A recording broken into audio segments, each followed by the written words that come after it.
नमस्कार, मैं राजकुमार अग्रवाल। आप देख रहे हैं हमारा मेट्रो लाइव। हमारा मेट्रो लाइव में आज दिल्ली की एक बहुत बड़ी बात। दिल्ली में 2022 के अंदर एमसीडी के चुनाव होने वाले थे, लेकिन कल शाम को 5 बजे घोषणा होनी थी, लेकिन वो घोषणा को टाल दिया गया। क्यों टाल दिया गया? हमारे साथ हैं एक बहुत वरिष्ठ पत्रकार हिमांशु जैन जी।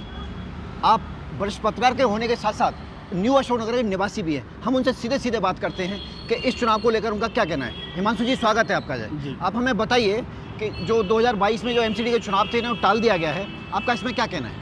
ये टाला नहीं गया है। ये दरअसल बीजेपी ने अपना एक कहते हैं कि कोई चीज़ छुपानी होती है, उसके लिए थोड़ा टाइम बाउंड बढ़ाया है इन्होंने। इधर देखिए, आप देख रहे होंगे कि अभी बीच में आपने देखा होगा एमसीडी के अंदर बीजेपी का बहुत ही ज़्यादा ग्राफ जो था बिल्कुल डाउन हो गया था। वो रीज़न क्या था? क्योंकि इनकी रणनीतियाँ, इनके नेता, इनके जो निगम पार्षद हैं, उनकी उगाही, मतलब कई तो लैंडर माफिया, इस तरह से मतलब कई चीज़ें फेमस हुई है। और हमें दो बात हिमांशु जी ने बताई है, माफिया, लेंटर माफिया, उगाही, और ये बीजेपी की सबसे बड़ी एक एंटी इनकम्बेंसी इन्हीं को लेकर के है, जिस पर हम चर्चा करने जा रहे हैं। और एक साथ कई निगम पार्षदों को निलंबित कर देना 5 साल 6 साल के लिए।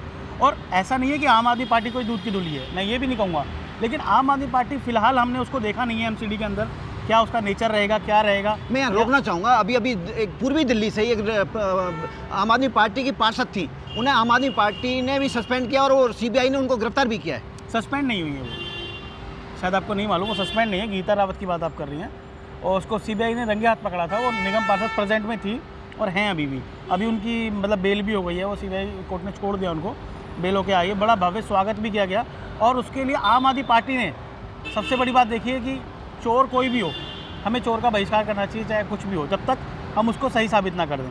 लेकिन अभी कुछ भी बात नहीं है, लेकिन चोरों का भी ऐसा स्वागत होता है मतलब दिल्ली के अंदर, भारत के अंदर, कि हमें लगता है कि सबको चोर ही बन जाना चाहिए, क्योंकि चोर बनने में ही फ़ायदा है। भव्य स्वागत भी होता है, और एक फेम भी मिलता है, और पैसा भी मिलता है, बहुत कुछ होता है। और सबसे बड़ी बात है, सीधा सीधा पद मिलता है आपको। आपने देखा होगा हर चीज़ होती है। और दिल्ली के आप न्यू अशोकनगर की बात करते हैं हम सीधे, अगर हम बात करते हैं मुद्दे की, तो न्यू अशोकनगर में आप देखेंगे पूरा जो ये रोड है, हमने लगभग ये 12 साल पहले देखा था। कुछ यहाँ पर रोडियाँ डली थी और रोड बने थे, उसके बाद आज तक यहाँ पर कोई ईंट का कोई कंकड़ भी नहीं यहाँ पर पड़ा, ठीक।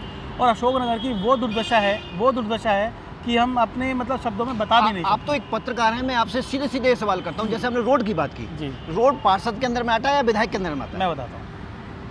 ऐसा होता है कि विधायक के अंडर में आता है सारा ये, ठीक है, और निगम पार्षद के अंदर में भी कुछ आता है। लेकिन हमारा जो न्यू अशोकनगर आपने नाला देखा है, ये विवादित ही रहता है बीच में कि हम बनाएंगे, कौन बनाएगा। एक आपने देखा होगा यहाँ पर ही आगे जाएंगे तो चौराहे पर अग्रवाल स्वीट है, ये सब है, वहीं पर इनकी लड़ाई रहती है हमेशा। उस नाले को, छोटा सा नाला है वो, उसको नहीं साफ़ करते। वो बोलेगा दिल्ली जल बोर्ड वालों का है, वो बोलेगा कि एमसीडी नहीं करेगी। मतलब इनकी लड़ाई ख़त्म ही नहीं होती है, और उसका खामियाजा, उसकी जो दिक्कतें हैं वो हमें झेलनी पड़ती हैं। मतलब आम नागरिक का कहना ये है कि 2 भैंसों की लड़ाई में न्यू अशोकनगर के क्षेत्रवासियों को नारकीय जीवन जीने पर मजबूर होना पड़ रहा है। बिल्कुल होता है।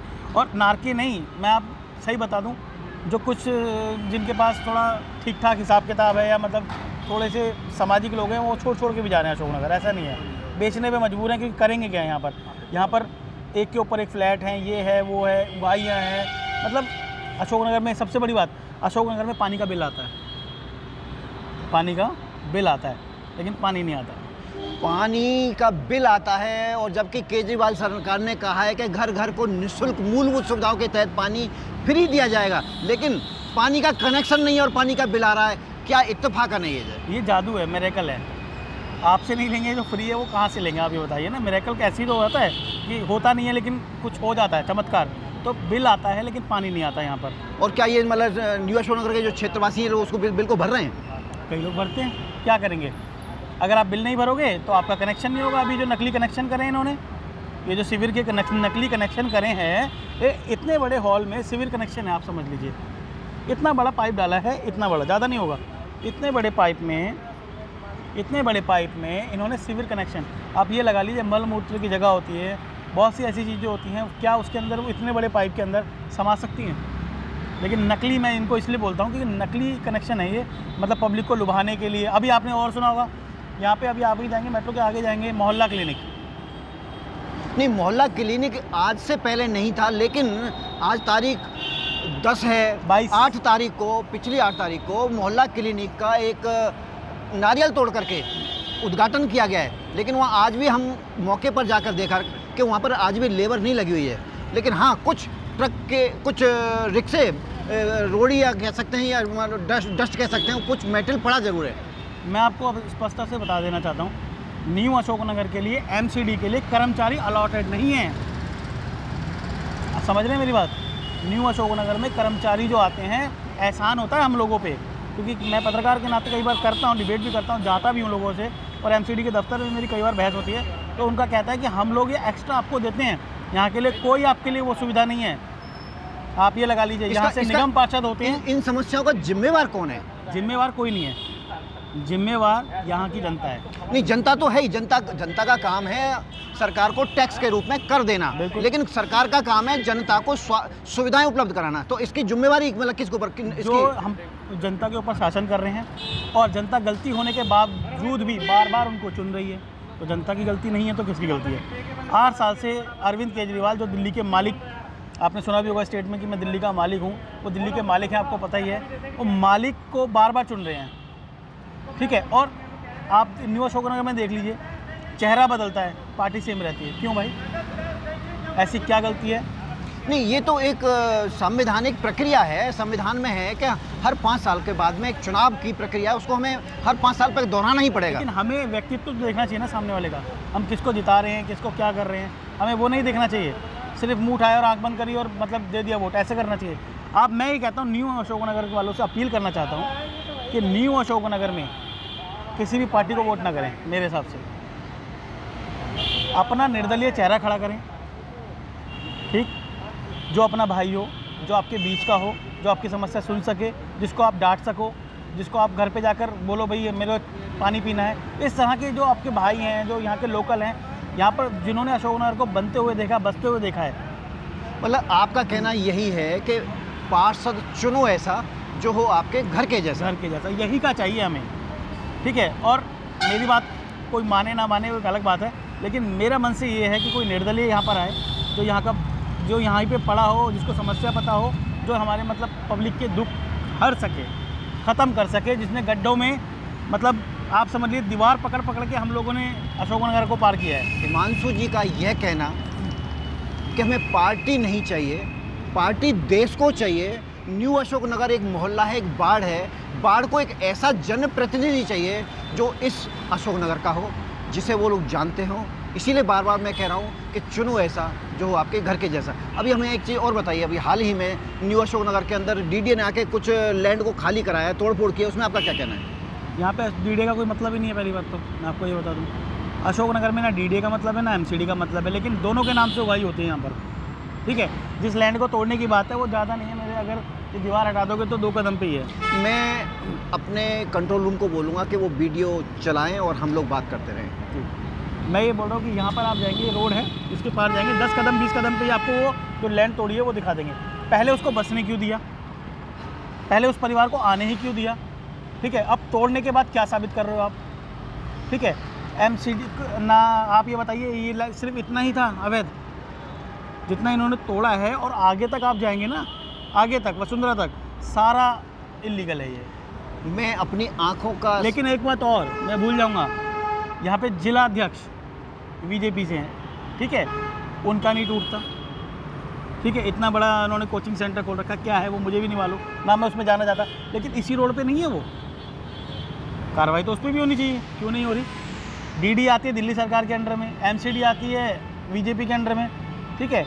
पब्लिक को दिखाने के लिए ये दोनों दुश्मन हैं। मैं यहाँ रोकना चाहूँगा, डीडीए जो है एक इंडिपेंडेंट बॉडी है, वो दिल्ली सरकार के अंडर में नहीं आती। दिल्ली डेवलपमेंट अथॉरिटी है वो, अथॉरिटी किसी के अंडर में नहीं आती, वो जो एक इंडिपेंडेंट बॉडी होती है, जो सिर्फ सेंट्रल ही देखता है, उसको सेंट्रल का कोई हस्तक्षेप नहीं होता उसके अंदर, नहीं होता ना।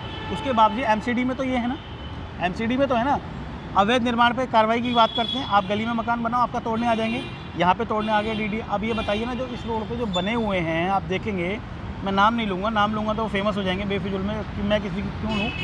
आप ये देखेंगे, इस जहाँ से तोड़ा है और वहाँ से फीता नाप दीजिए आप। हाँ, मैं अपनी आँखों देखी आपको यहाँ अवगत कराना मेरा दायित्व बनता है, मेरा फ़र्ज़ बनता है, और मैं अवगत ना कराऊँ तो ये शिष्टाचार नहीं होगा। क्योंकि जिस जगह पे वो तोड़ा गया है वो बीचों बीच में कुछ हिस्सा आ रहा है, उसके बाईं तरफ और उसके दाईं तरफ लगभग 1 से 1.5 किलोमीटर एक लंबी लाइन है, उसमें से बीच में से थोड़ा हिस्सा तोड़ना, पूरा निर्माण हो रखा है उस जगह का, पूरा बीच में से करीब थोड़ा सा हिस्सा तोड़ देना, इससे क्या जाहिर होता है कि क्या सिर्फ अगर डीडीए की है तो क्या सिर्फ वो बीचों बीच में डीडीए की है? नहीं, उसके लेफ्ट भी हो सकती है, उसके राइट भी हो सकती है। तोड़ना है तो पूरा तोड़ना चाहिए था, और नहीं तोड़ना है तो फिर उसको भी नहीं तोड़ना चाहिए, क्योंकि जब बनाया था तब डीडीए ने क्यों इस बात का ध्यान नहीं रखा? हम ये कहते हैं कि भाई बसाओ क्यों, आप बसाते ही क्यों हैं लोगों को, और बसने के तुरंत ही बाद क्यों नहीं वो कार्रवाई करते हो? पहले परिवार आता है, बच्चे भी पैदा होते हैं, वहाँ शादियाँ तक होती हैं उन कॉलोनियों के अंदर, फिर ये एकदम से अधिकारी कैसे बन जाते हैं? हमें ये बात समझ में नहीं आती है। और शिकायत हम करते हैं तो शिकायत नहीं सुनते हैं, उस टाइम पे इनके कानों पे जू नहीं रेंगती है। क्यों नहीं रेंगती है?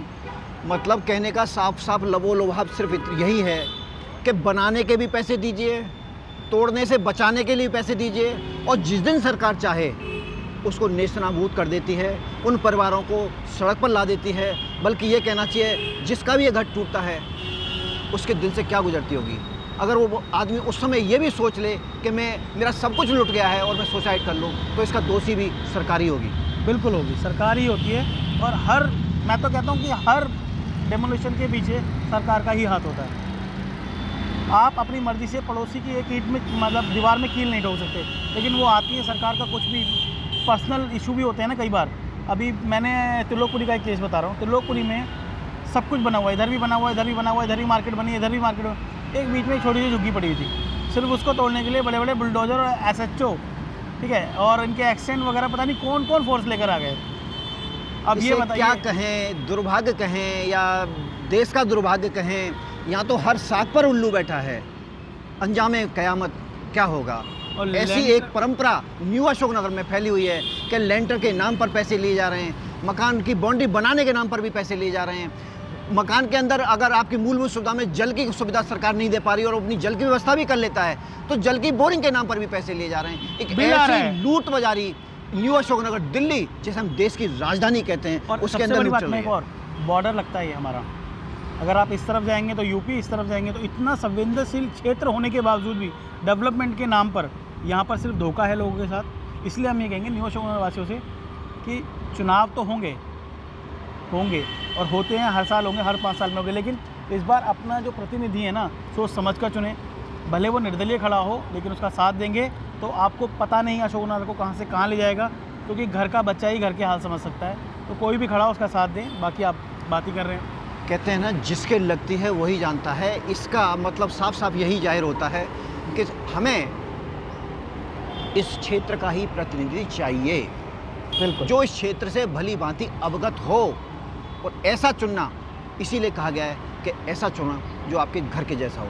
चुनो ऐसा जो हो आपके घर के जैसा। हमारे साथ थे हिमांशु जी, न्यू अशोकनगर के निवासी हैं, साथ में एक बहुत अच्छे वरिष्ठ पत्रकार भी हैं।